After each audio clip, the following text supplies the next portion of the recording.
At Chatsworth there's been a garden, to our certain knowledge, of a sort since the middle of the 16th century when Bess of Hardwick built the house, about 1551. Lots of generations left something there.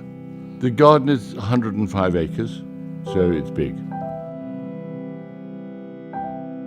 My parents came here in 1958, and my mother and father did a lot in bursts for the next 30 or 40 years. And then we've been here for about 9 years. The park and the garden are really all part of one thing. There's a ha-ha around it, there's balustrades rather than walls.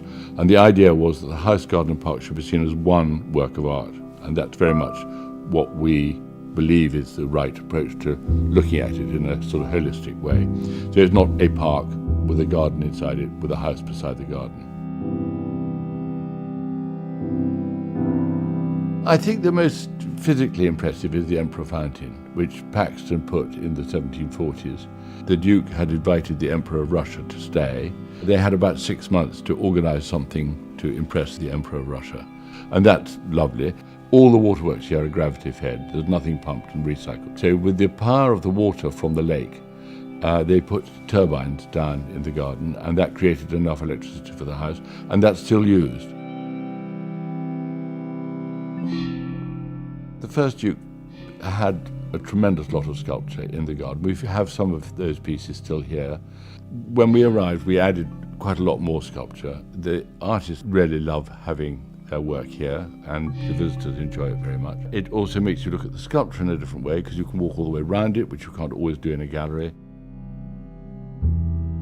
The wild azalea, technically called Rhododendron luteum, which is the yellow smelly one, would be the one I would choose as like a sort of signature plant. It really loves it here, and that grows well. And then there's the ravine, which we've completely replanted. There's a tree called Cercidophyllum japonicum, which is slow, but there's one my great-grandmother planted, which is about 40 feet high, and it's a very pretty tree all through the year when it comes out in the spring. And then in the autumn, when the leaves are beginning to die, there's a very strong smell of burnt caramel. It might be 50 or 80 feet away. And you suddenly get this very strong scent, and you can't think where it's coming from. I'm very fond of that, and we've planted quite a lot of it.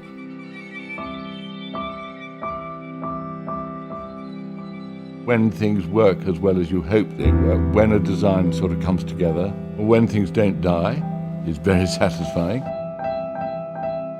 I think the difficulty is always to get plants to grow and to prosper. Planting in Derbyshire, you don't get an immediate effect. It's not like rehanging a wall with different paintings. Nature's quite a nuisance, really. But when it works, it's wonderful.